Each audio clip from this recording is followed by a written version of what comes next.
అందువేరా నువ్వు రెడీ కదా? కోసమే ఎదురు చూస్తున్నాను రా. 5 minutes లాగా ఉంటుంది రా. సరే తొందరగా రా.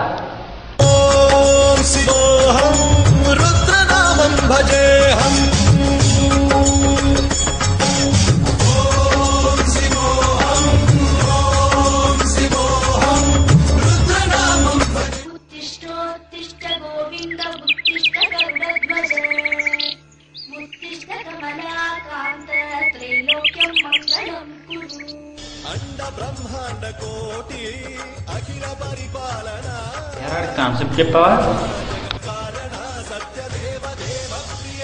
లేదురా, లొకేషన్స్ చూడడానికి వెళ్ళినప్పుడు చెప్తాను. అసలే కమ్యూనిస్ట్ పొలాల మొత్తం అడిగిన అర్థం. అటువంటిది గర్భగుడి అనే కాన్సెప్ట్ వేసుకుని గుళ్ళు గోపాలు తిరిగేది అంటే ఆడు చేస్తాడా? ఉన్నా లేకపోయినా డైరెక్షన్ చేస్తాడు. నీ గురించే వెయిటింగ్ రా. ఎక్కడున్నాడు రాడు? టైం బుక్స్ చదివినాడు రా. కానీ వాడు ఇష్టపడి చేస్తేనే అవుట్పుట్ అద్భుతం.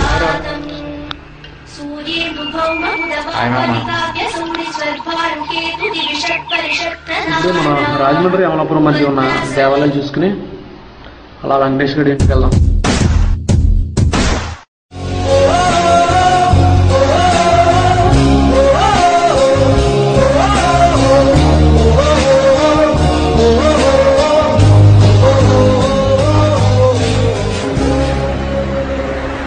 మన సంస్కృతిని మర్చిపోవడం అంటే మన ఉనికిని మనం నాశనం చేసుకున్నట్టు. మన కాన్సెప్ట్ దేవాలయాలు, వాటి పరిరక్షణ. ఎంతో విలువైన దేవాలయ భూములు ఆక్రమణకి గురవుతున్నాయి. మనం ఈసారి డాక్యుమెంటరీ తీస్తున్నాం. దాని టైటిల్ గర్భగుడి. ఎంతో చరిత్ర కలిగిన పురాతన దేవాలయాలు సైతం ఎవరూ పట్టించుకోకపోవడం వల్ల శిథిలాలుగా మిగిలిపోతున్నాయి. సమాధానాలు నా ప్రశ్నలకు సంతృప్తినిచ్చేలా ఉన్నాయి. ఎంతో మంది ప్రశ్నలకు సమాధానమే గర్భగుడి. అసలు ఎవరింట్లో వాళ్ళు ప్రశాంతంగా పూజలు చేసుకోవచ్చు కదరా. ఈ భూమిని దేవుడు సృష్టించారు. గుళ్ళు మాత్రం మనుషులే కట్టుకున్నారు. ఉండాల్సిన దేవుడిని ఆ గుళ్ళోనే బంధించేశారు. అసలు రాజబొమ్మలకి ఎందుకు పూజలు? హిందూ మతంలోనే కదరా, ప్రతి మతంలోనూ దేవాలయాలు ఎంతో పవిత్రతతో విలసిల్లుతున్నాయి. గుళ్ళో చేసే పూజల్లో కలిగే తృప్తి, ప్రశాంతత ఇంట్లో రాదు. దేవాలయాలు పూర్తిగా దైవ ప్రార్థనల కోసమే. ఇల్లు అలా కాదు. దేవాలయాలు నిరుపేదలు ధనవంతుల్ని ఒకటి చేస్తాయి. లేకపోతే పేదవాడు మట్టి విగ్రహాలని, ధనవంతుడు బంగారు విగ్రహాలని పూజిస్తారు.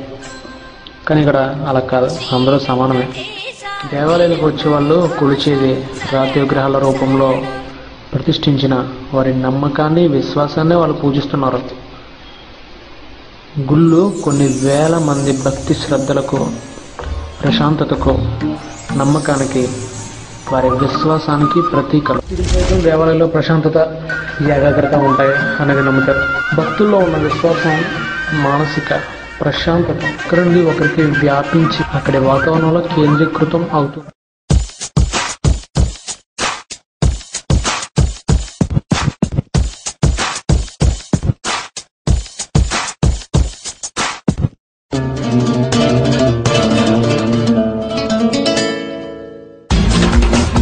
నీచితిని గుళ్ళోకి వస్తాయంట్రా.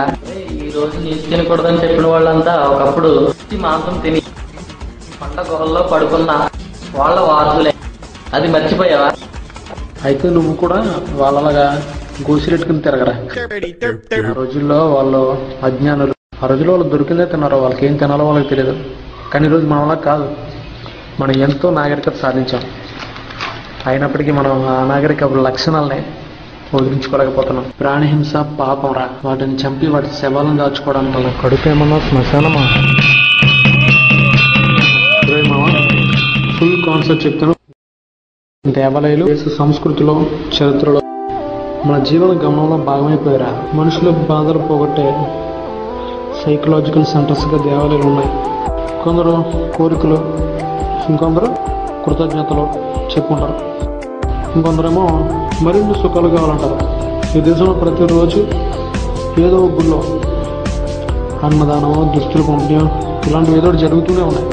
నిర్భాగ్యులకు, భిక్షగాలకు, అనాథులకు గుళ్ళు, బాటసారులకు సత్రాలు దర్శనమిస్తున్నాయి మన దేశంలో. గుడి గంటలో మన ఆలోచనలను నియంత్రించి ఏకాగ్రతగా ఉంచుతాయి మనల్ని. హారతి వెలుగుల ముఖంలో ఉన్న చీకట్లను తరిమేస్తాయి. సుగంధ పరిమళాలతో మన మనసు ఉత్తేజితం అవుతుంది. భారతదేశం ఈనాడు సెక్యులర్ కంట్రీ కావచ్చు, మన దేశ మూలాలన్నీ హిందూ మతంలోనే ఉన్నాయి అనేది నిజం. మన దేశ సంస్కృతి, సాంప్రదాయాలు, కట్టుబాట్లు, ఆచారాలు అన్నీ కూడా హిందూ అనే పదంలోనే ఈమిడిపోయాయి. చరిత్ర కాపాడుకోవడం అంటే మన పితరుల జ్ఞాపకాల కోసం, మన మూలాల కోసం శ్రమించడమే. ప్రపంచ దేశాలకు భారత్ అమ్మ వంటిది. ప్రపంచంలో ఇది సాంకేతిక అభివృద్ధికి మూలాలు భారత్లోనే కనిపిస్తాయి. వేదాలు పుట్టిన దేశం మన. ప్రపంచం ఒక శాస్త్రీయ సాంకేతిక వైపు నడుస్తూ ఉంటే మనం మాత్రం ఆధ్యాత్మికత వైపు, ప్రకృతి ఔషధాల వైపు నడిచాము.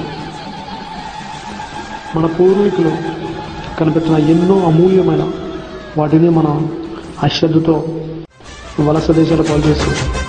మూఢనమ్మకాలు, ఆచారాల వల్ల భూమి వేడెక్కకుండా ఉంది. మన ఆచరణ వల్లే ఆనాడు కాలుష్యం లేదు. ఎక్కడైతే ప్రకృతిని ప్రేమిస్తారో, పూజిస్తారో అక్కడ స్వచ్ఛమైన వాతావరణంతో పాటు సస్యశ్యామల భూములు వెలుస్తాయి. అవును, మనకు కనిపించిన ప్రతి దాన్ని పూజించాం. ప్రతి పక్షిని, చెట్టును, జంతువును, పామును. ఆ నమ్మకాల వల్ల మంచి జరిగింది, చెడు ఏం జరగలేదు. ఇదిరా కాన్సెప్ట్. నేను మంచి స్నేహితులం బాబు. చెప్తాను బాబు, 20 ఏళ్ళు నాలో దాచుకున్నదంతా చెప్తాను. ఒక ధనవంతుడు ఎక్కడి నుంచి వచ్చాడో తెలియదు కానీ ఈ దీవిలోకి వచ్చాడు బాబు. ఈ దీవిలో పచ్చడి మైదానాలు, జంతువులు, పక్షులు, నా రకాలన్నీ ఉండేవి బాబు. ఇక్కడ రాజు కాలం నాటి పురాతన గుడి ఒకటి ఉండేది. దీవిలో ధనవంతుడు ఇల్లు కట్టుకుని వ్యవసాయం చేసుకునేవాడు. ఈ దీవిలో జనం ఎవరు ఉండేవారు కాదు. ఆ రోజుల్లో రాజుల కాలంలో ఇది నివసించడానికి ఉండేది కాదు. రోజుల్లో వరదలు ఎక్కువ వచ్చాయి బాబు, అందుకే ఈ దీవులోకి ఎవరు వచ్చేవారు కాదు. అప్పట్లో ఈ దీవిలో ఉన్న భూములన్నీ దేవాలయం భూములుగా చేసి పేదోళ్ళు పంటలు పండించుకోమని రాజులకి ఇచ్చేసారు.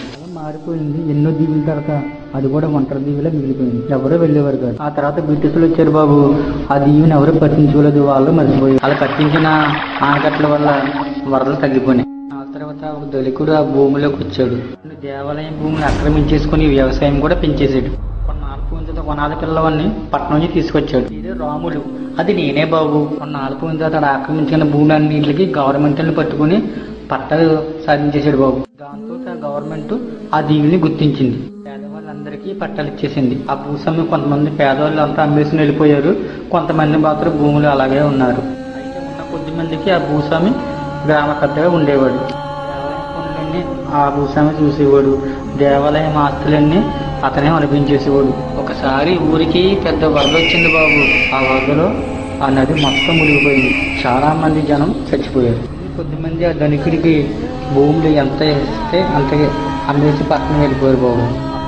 గుడి శిథిలం అయిపోయింది, చాలా పాడైపోయింది బాబు.